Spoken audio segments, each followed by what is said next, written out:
Good morning, good afternoon, good evening, whatever it is, wherever you're at. Welcome back to Continuous and Never-Ending Improvement. I'm Jake Shortfager, joined by Miss Samantha White and Mr. Jalen Whisker Phillips. Olivia's not with us today. She's out doing some good business, but again, if you would like to, go ahead, give the video a like, share it with a friend, give us a comment on something you'd like to hear. We're going to be starting a new series soon. But today we're going to be wrapping up the IQ, EQ, little series that we've been doing. But we're going to be talking about AQ, which is something that I've just learned about, but it's your adaptability quotient, and kind of how that plays into the other two. Quotients. What's the quotients? Yeah, quotients of leadership is what I was looking for. Aspects of leadership. Thank you for your help there. But yeah, so we're going to be talking about adaptability and just how that plays into life and leadership and all the above. But without that, I'm going to pass it to Samantha. Yeah, so one of the first things I wanted to jump into is before getting to the point of even realizing that it might be time to adapt, stress is usually an indicator of that. So how do you guys typically view or respond to stress in the moment when it presents itself? Whether it's in the past, if you have examples, or how you've grown in it. Well, starting off hard with the big guns. Yeah, it's a good opening question. Yeah, that's a really good one. Okay. Yeah, I mean, stress is, I don't know, it's a tricky beast, I should say, just because, I don't know, if I always handle it the best, or, if it depends on what I'm stressed about, but it definitely, like you said, is an indicator of change, and I think that's probably where my mind goes first is, there's the wrestling with like, okay, then what needs to change? How do I change it? And it's definitely not like a quick, okay, I'm stressed, I need to adapt, and it happens immediately, like the stress goes away immediately, there's that wrestling with it that has to play out, but I think that's where EQ comes in as well, is like to kind of wrestle without, being, letting it show too much, obviously nobody's perfect, so I mean, probably show a little bit, but to, it's a great, there's a great wrestling that you're doing there. I can't find another word to use other than that, but if you're struggling with something immensely, it really just kind of dumbing that down on the surface to where you're doing your best to stay calm and just having faith that you'll be shown what needs to change, and just asking for that wisdom of what I can do, and seeking the right outlets for help, and going from or attacking it from that angle. But yeah, it definitely varies, and I think it can last a different amount of time too, like so, depending on what it is. But for me, it's super, honestly, what varies for me and why it's so challenging. Like stress, I've always, like, especially just growing up, where I grew up, my mom made it very clear that life's not fair, and like I just took hold of that, and like, life's not fair, okay, get over it, do what you can, control what you can control. But where it gets hard for me to manage and actually handle that stress is sort of crazy, but it's with the people that are closest with me, you know what I'm saying? So honestly, like with you guys, like, cause I see myself now and like how just close knit we are, and like I'm beating around the bush because long story short, what I'm getting at it, and this is gonna sound wild, but like I feel like almost my feelings are valid, and then once you start validating your feelings, it's easy to make it seem like your feelings are now the most important feelings. And that's why, like, you ask me now, how do I handle stress in this season? It's poor. It's so poor because I just feel like, obviously all of us are so close, we're on the same team. I can be me, you know what I'm saying? And just let it hang all out, which really, pause. But no, I said to say though, in terms of being a leader, it really shouldn't matter, you know what I'm saying, who you're around. Like you should be able to, in terms of AQ, EQ, IQ, you should be able to adapt and just make it happen, you know what I'm saying? And the reason it's hurting me down or like deep bad is because like how I see it is like, you should be at least best with the people you know and you're close with, considering that's who you spend your time with, you know what I'm saying? So I should be best there, but unfortunately it's like completely opposite for me, you know? So you ask me nowadays, again, unfortunately I handle it like bull crap pretty much. I pour my stress onto those around me. But in a perfect world and perfect scenarios, and more seriously with people like that aren't as close, I know it because I take it from like sports. You know, they go through a lot of pressure. How are you going to actually operate during that pressure and during that stress? And like I hold that to my heart. Like, oh, if I could be an NBA player, I can do it here too. You know what I'm saying? But the people get me, man. Yeah, I mean, I would say to that, like, to not be so hard on yourself, though, because to Jake's original point, like, I'm sure not the way you respond to every stress in the season isn't poor. Because when I was thinking, I was like, yeah, there's so many different ways I respond, but it depends on what it is, who it's with, like, how much stress is involving the situation. Like, there's some stresses in my life that I've been dealing with, to be quite honest, for years. And sometimes my response to it is to vent to somebody about it and get it out and then push it back down until it pops up again in a few months. And I found that to be a pattern sometimes with some things that are big changes or seem more daunting to change. It's easy to be like, okay, I'll get it out of my system through just communicating, and then we'll see what happens. Because I think it's easy to resist change, especially if it's life altering to your day to day. And I think sometimes that's how I respond to that. But like little stresses, I also think I can be pretty good at like letting them roll off my back, or, you know, pivoting in that way. But I guess it just depends. Like you said, there's so many variations to it.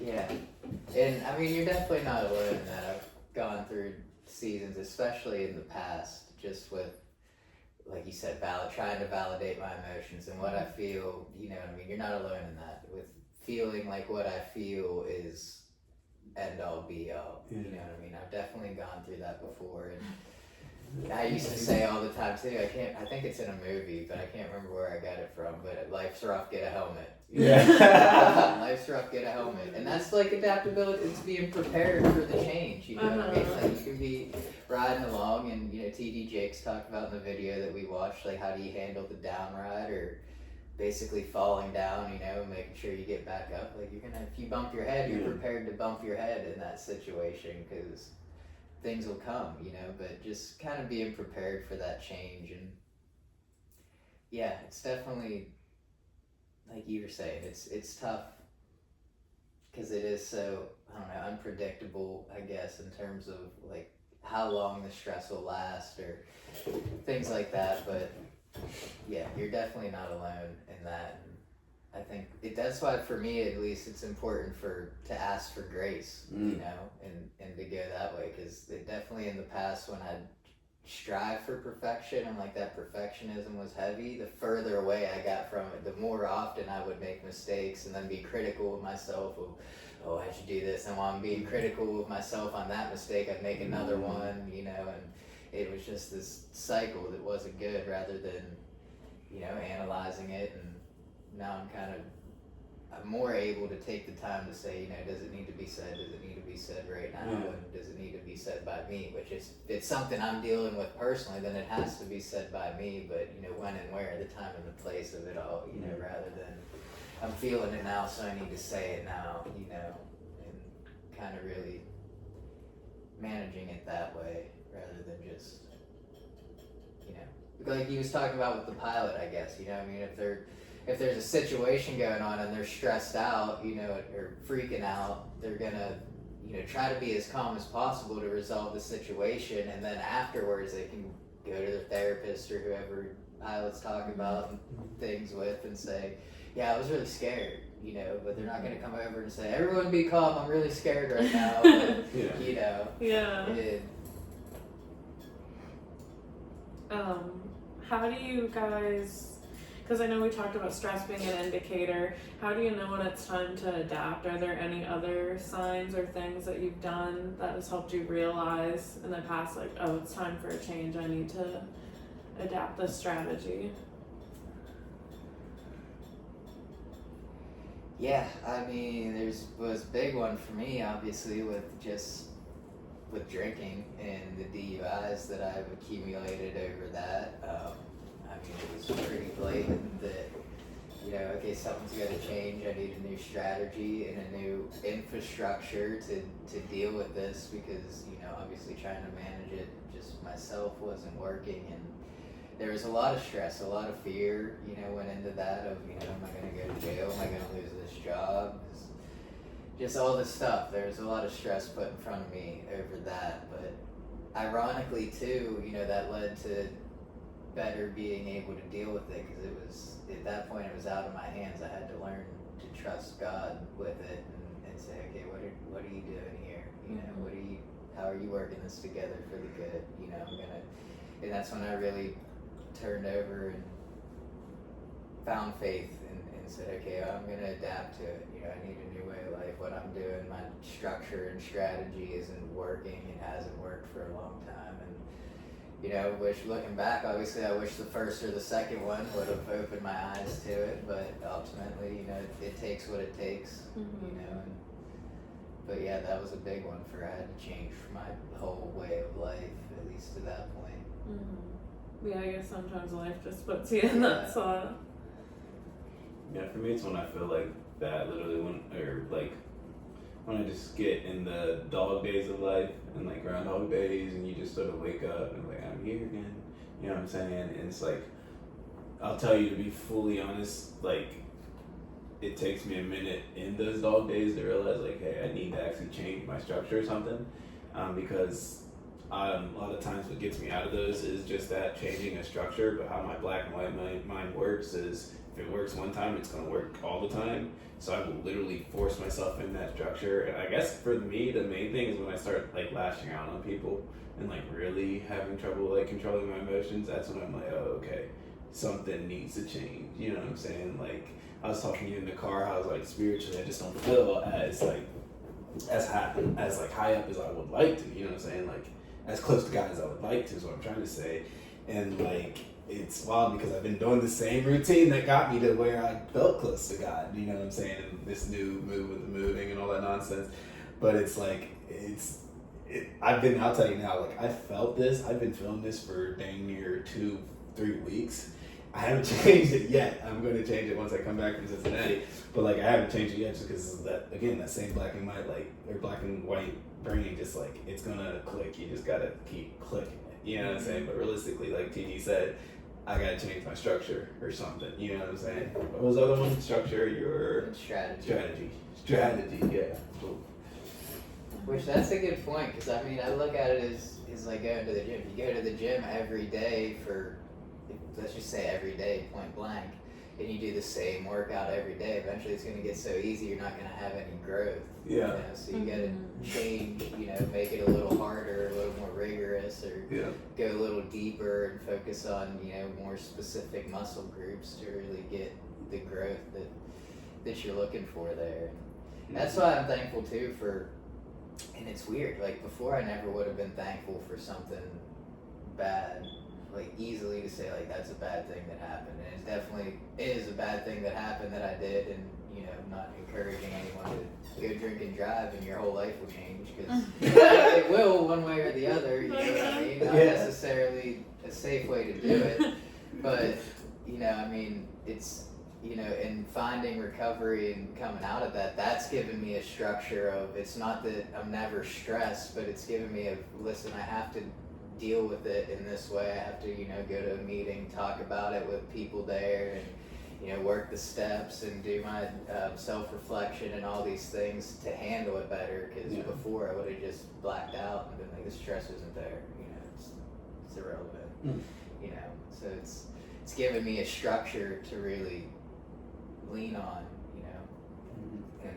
just with faith too, and keeping that, I mean, that's what it's really all about, is growing our conscious contact with God, deepening that relationship. But so yeah, I'm definitely thankful for it today, but there was a lot of, and that's where too, I think, stress can turn where it's a good sign of something, how he talked about it is in a way a blessing of you're at your limit, before I would just let it roll off and hey, I just got unlucky, whatever, we'll keep trying. At that point I was like, nah, I'm at my limit now, there's no more strikes, and it showed me that I definitely had to change something.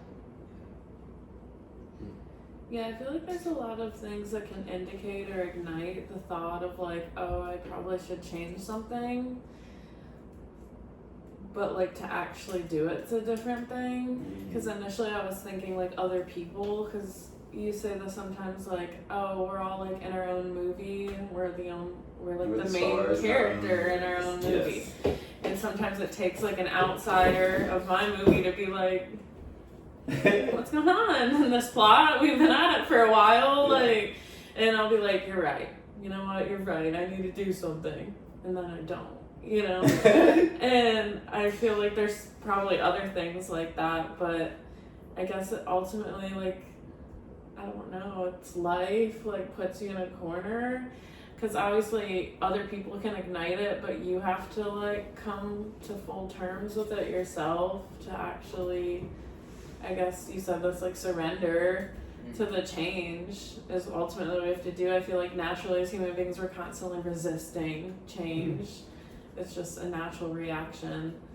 And I think the surrendering is probably the hardest part to get really good at being adaptable, because you have to have like a lot of trust in yourself and what you're doing and what you know, and instinct. I think that's where it comes to play. Like you have to trust your instincts to surrender in a timely manner to be extremely adaptable. Yeah, or I mean, for me too, it's been trusting, you know, his instincts, and trusting the creator's instincts, which is, there's actually a story in the big book that we touch on a lot with. It's like we were once actors, you know, or managers of a play, you know, where it was if everybody else in the show would just do what we wanted and what we said, and, you know, said what we wanted, acted how we wanted, then everything would be great, you know, life would be grand, you know, it would be, but that's not how it works, because we're not all in our own movie, you know, we're all in his show, you know, and we're all in this world together, and kind of looking at it that way, at least in the way of like, well, I'm in my own movie, alienates us from the greater good. But there is, in terms of stress, I mean, for me, I found that trying to control a situation or other people would breed stress, you know what I mean? That's when I have to, one of the steps is turning my life and my will over to the care of God. You know, it's one of the first ones. In doing that, I said, okay, well,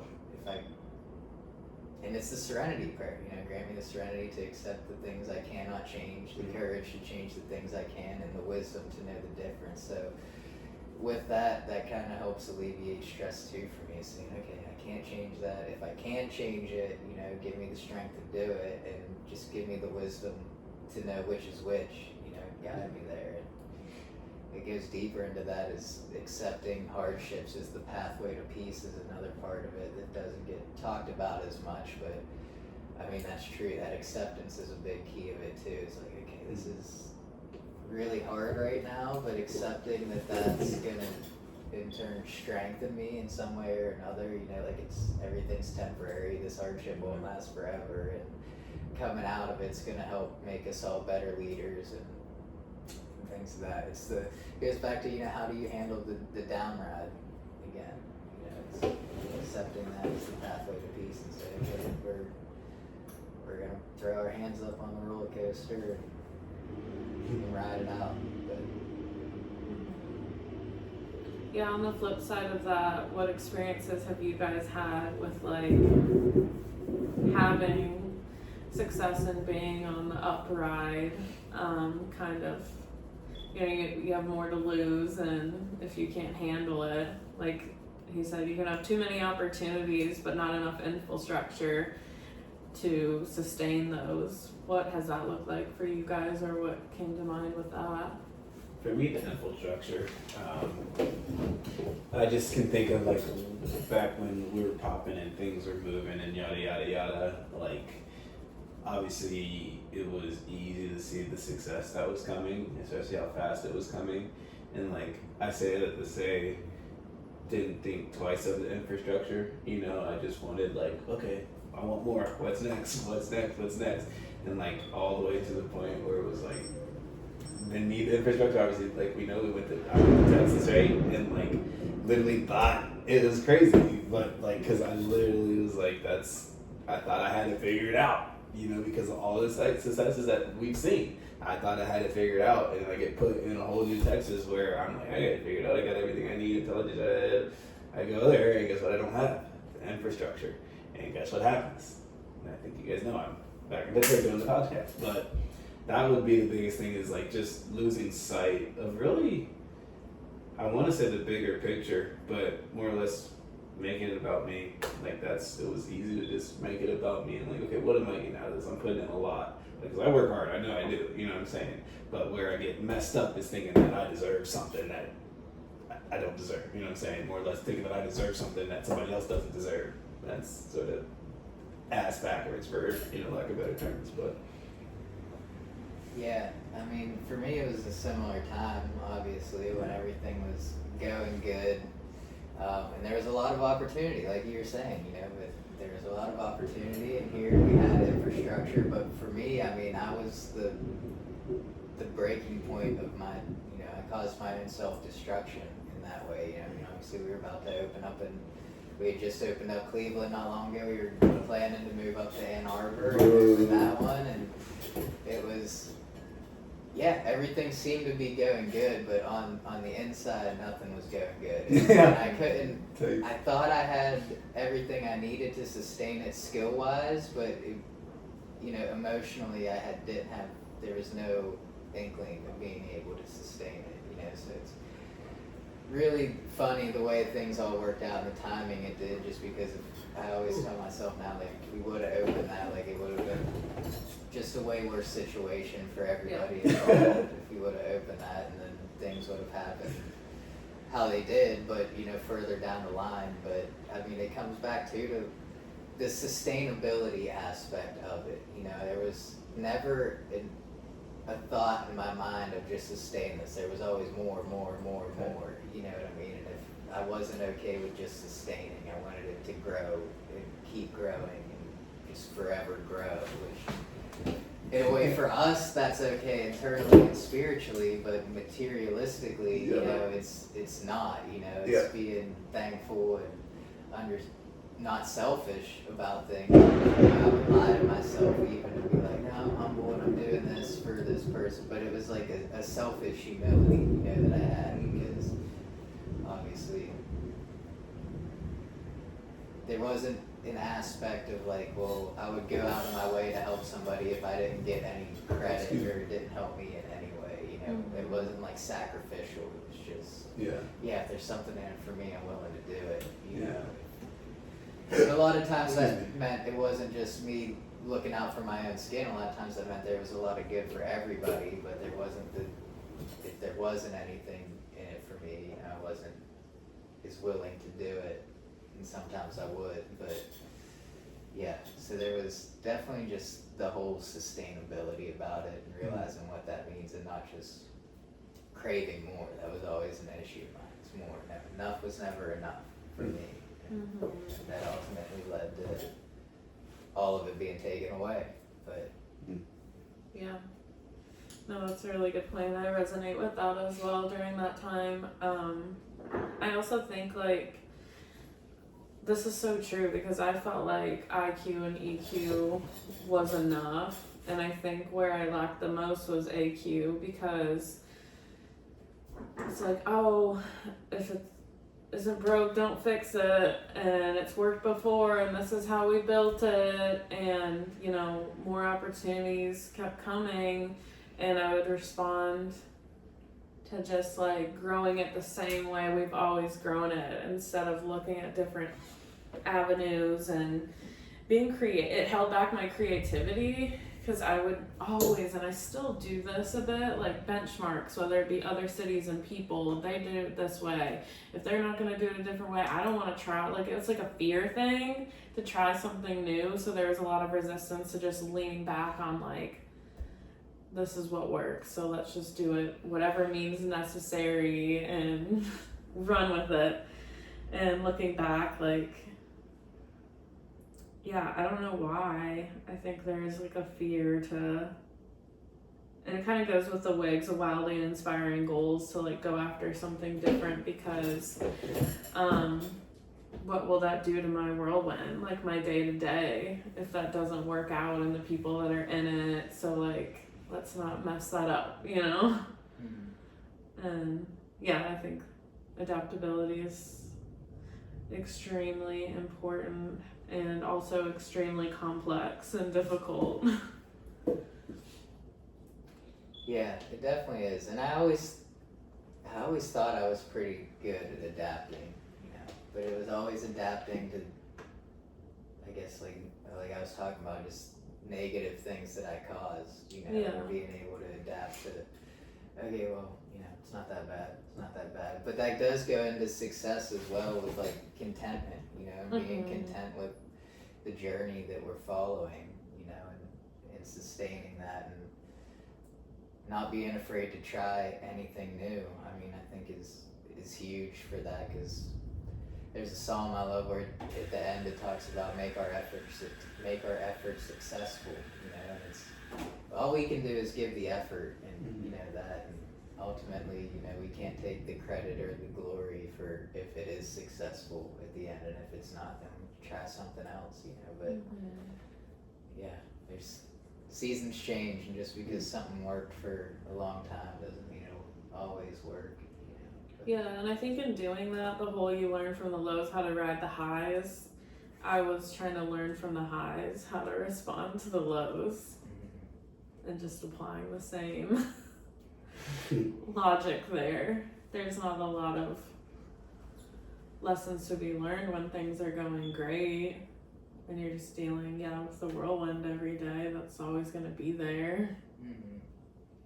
Yeah, and that sparked a thought for me too. When he said that, was, you know, he said you learn as much from your failures as you do successes. Like, do you guys agree with that, or do you think you learn more from one or the other? I think more from failures at first. Yeah. Take. Yeah. I don't know. It's easy to say that, but I do think it's I think it is both. Just because I can think of like, just when we were like successing, there was like a lot of things that I did learn that like really just, I guess, foundationally, like just what the power of consistency looks like, and like scheduling, all that mess. But I said to say there was a lot of like stuff that I took away from the winning, just as much as I took away from the losing. But here's where it gets, I guess, questionable, because if you were to ask me, I think yes, you can get the same from obviously winning and losing, but I think the most important stuff comes from on the fall. You know what I'm saying? Because that's when I start thinking about like my gratefulness and like my not commitment, but my what you just said, complacency. Contentment. That's it. But just like that is really what was being challenged in like my character, more or less. You know what I'm saying, on the down.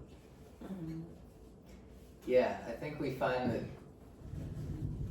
I think we become more open to adaptability, you know, through the failures, for sure. It definitely is more of a glaring thing that something needs to change, you know, rather than just sustaining success. But I mean, for me, I'd have to lean more towards learning. Not that I wouldn't say that you can't learn anything from successes, because you do. I mean, you learn, obviously, in a way, what works, at least for that time, and you can replicate it and repeat it, you know, your processes and procedures, and create systems around it for the time being. But through failures, like, it makes me think of just being in school. Like, I learn more in a class when I don't get a perfect grade on the assignment, you know, and then I'm like, okay, I see what I did wrong, and then I can do better the next week and add that feedback into what I'm doing.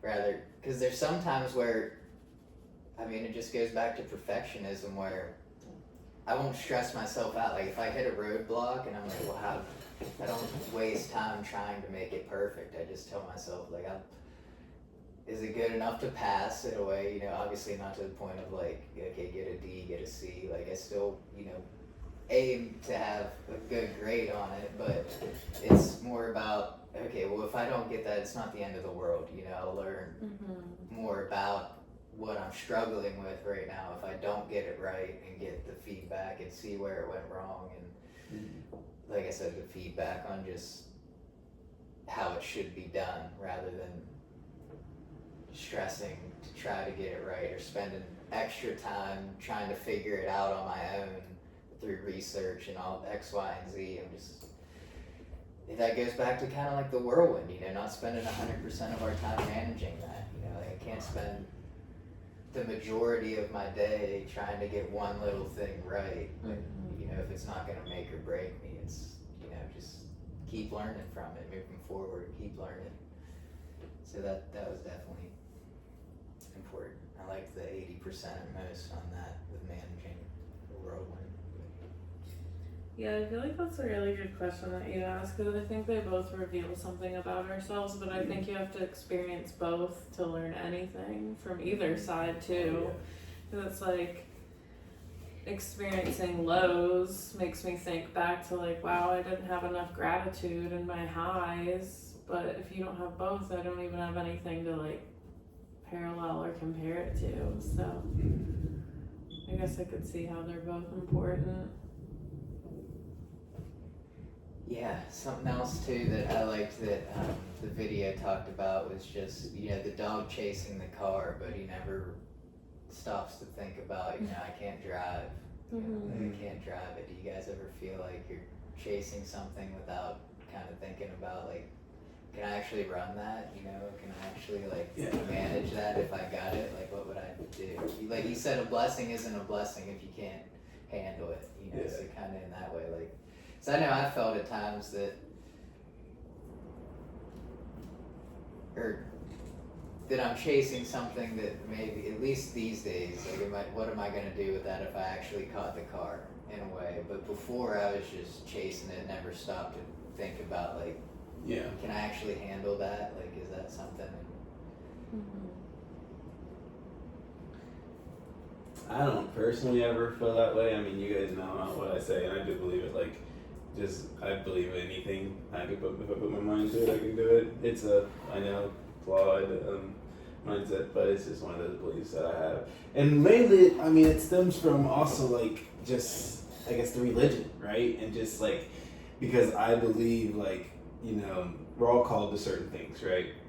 And I said to say, when you're operating in your calling, you're gonna have that hand of God on you, and like that hand of God is you're doing things that humans can't do. You know what I'm saying? So that's why, like, selfishly, I never really had that, because the reason I say selfishly is because that's when I say like, even like not working in God's purpose and like what He's called me to do, I still, and this is wrong, I'll just admit it, but internally the human in me, the flesh in me is like, yeah, I still could do it. You know what I'm saying? If He can do it, I can do it. You know what I'm saying? What separates me from him and Joe, or me and Joe? But what do you think? I feel like I oftentimes think about that, like, if I got that, could I handle it? Because I'm a big, to that point, like, everything happens for a reason person, so if I don't, like, if I'm not in that position, like, there might be a reason, like a lesson I still have to learn or something, so I am more prepared when I get it, whether that be, like, marriage or motherhood or running a business. Like, I feel like there's, like, a reason you don't have it, or something gets taken away, something you still have to go through. So I wonder, like, what is it that I can't handle about that I don't have it yet for, you know? That makes sense, but maybe that's just me overthinking it. I do think it's important to ask that, though. Yeah.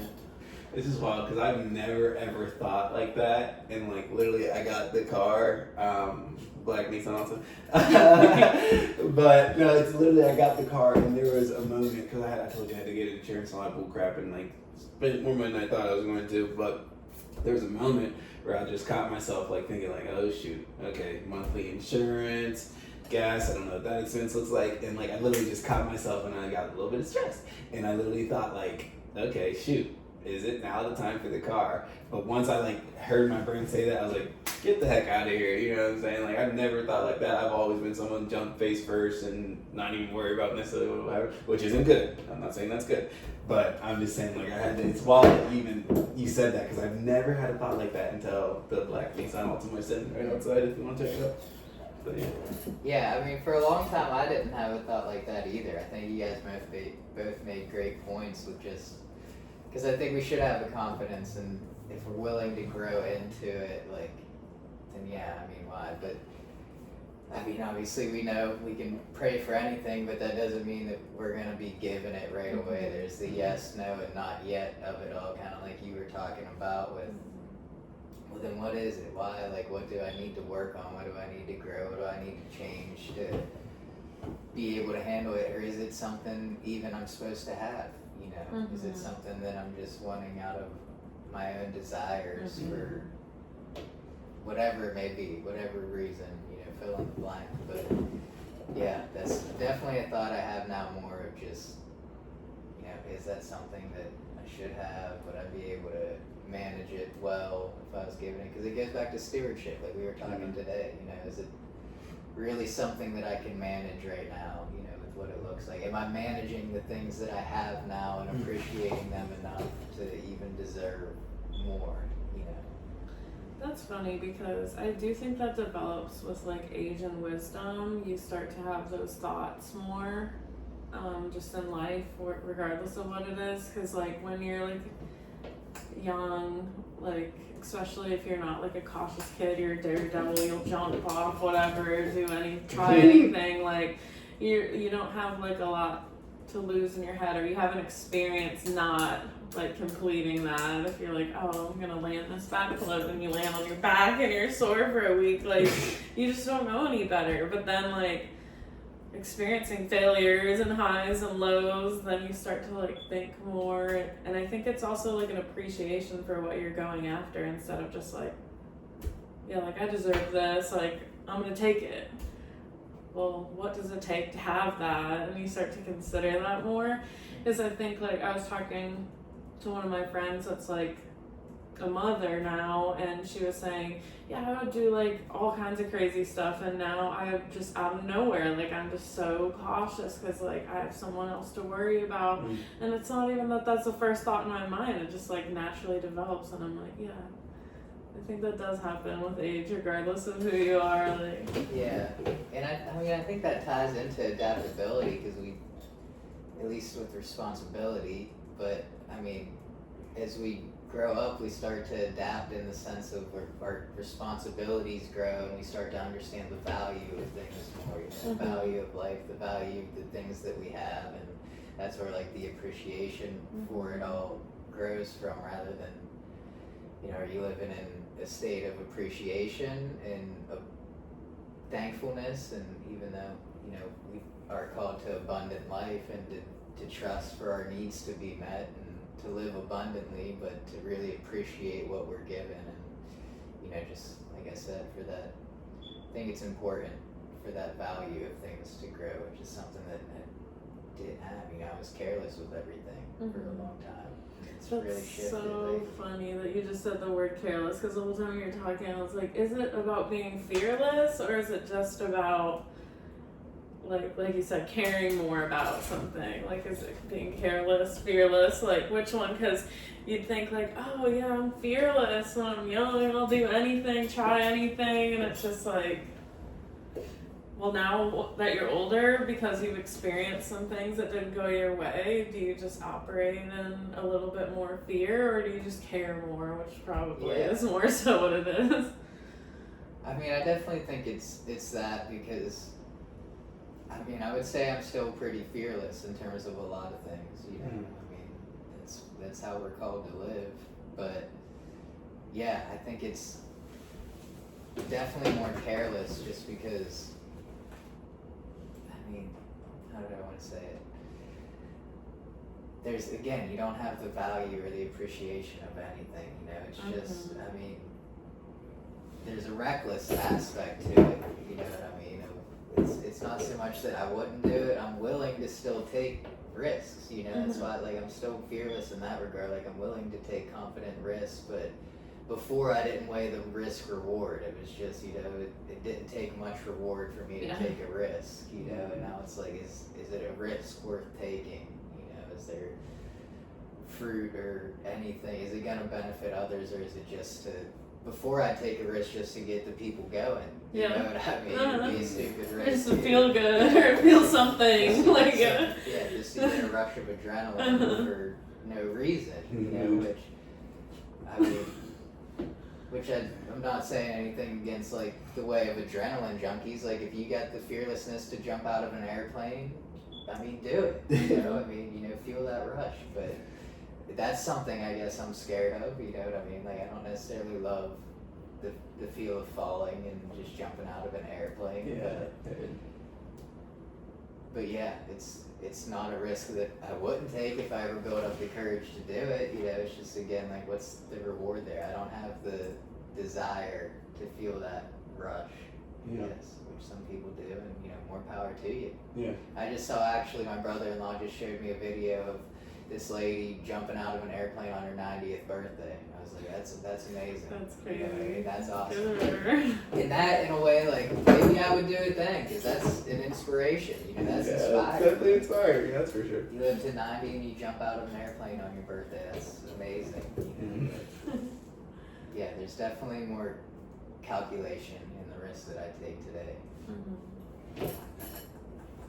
Do you think that makes it complicated, more complex to be adaptable though? Because you're considering more, because you have more care for the choices or risks you take versus previously. In a way, yes, I think.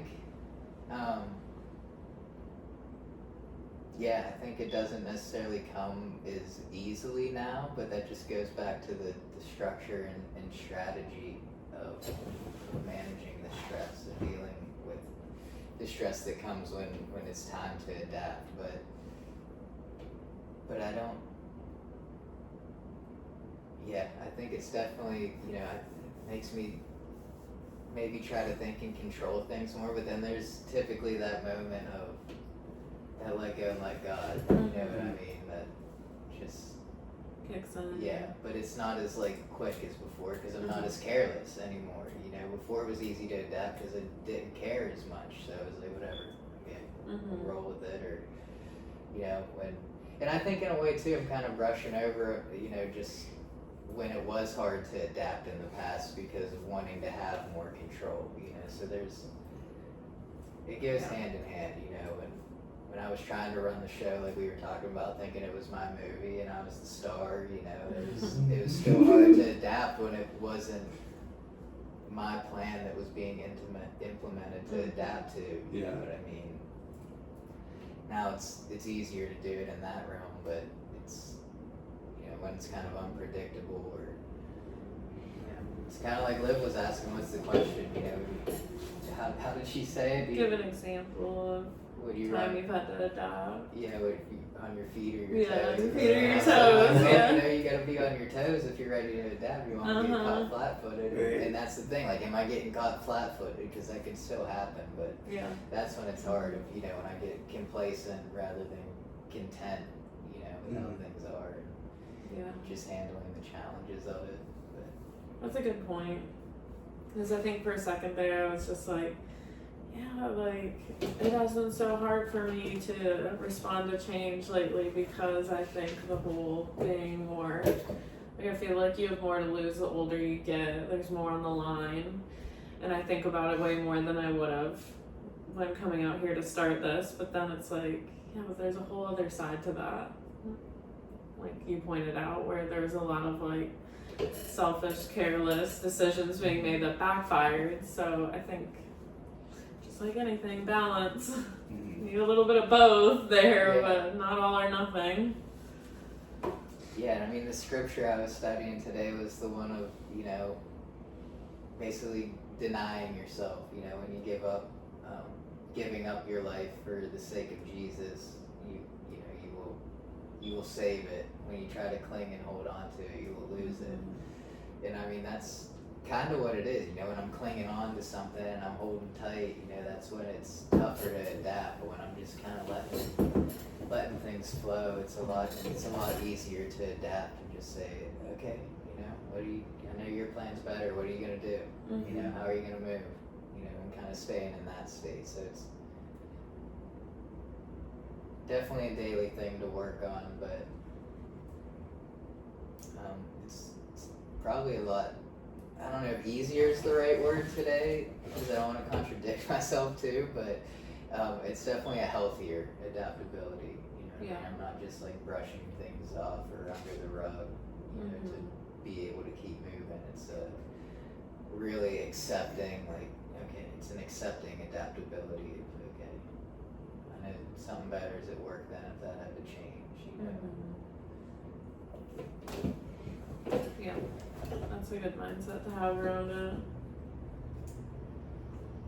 How do you feel? Any closing thoughts for us? No, I'm just thinking of that's definitely somewhere where I witnessed some growth in like this whole car search and like Facebook Marketplace. Like the one thing I knew that I was gonna do was just keep praying about it because everything happens for a reason, and as long as I just confide in God and just talk to Him about it, it's gonna be His will and it's gonna happen how He wanted. But I say that to say like back when I was like looking for places and like all that bull crap on Facebook Marketplace, and I had something set up and somebody took it before me. I'm like, oh my freaking good. Like I'm stressing. I'm thinking like, okay, I gotta make something happen. Just like I'm just doing the pure most.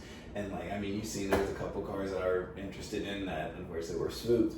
But it was literally like God literally sprinkled in my mind. You prayed for this. You know what I'm saying? So oh man, just keep looking. Nothing better is gonna come. You know what I'm saying? And sure enough, that all happened. And that's essentially what I was thinking about when you guys were talking. Like, hey, I made it to the last level yesterday. When last time I only made it to like level 2. But next time I go through Facebook Marketplace and get a car, well, God is showing me that I just got to complete the process essentially because I was hung up on the phone with the insurance guy because it was just taking too long and I was at my limits. But I had a teammate with me. Sorry. Yeah, I think that's a good point and a good place to close out. It's just, I mean, that's when it changed for me too, is when I went from I gotta make something happen to He'll make a way. Yeah. If it's when it's time, you know, on His time, not mine. But yeah, with that, we're gonna wrap up for the day. Give us some feedback, give us some comments on what you guys want to hear us do a series on next, and have a great day. Happy National Hot Dog Day. Get you 2 glizzies at Sheets. He's gonna have some boom boom dog.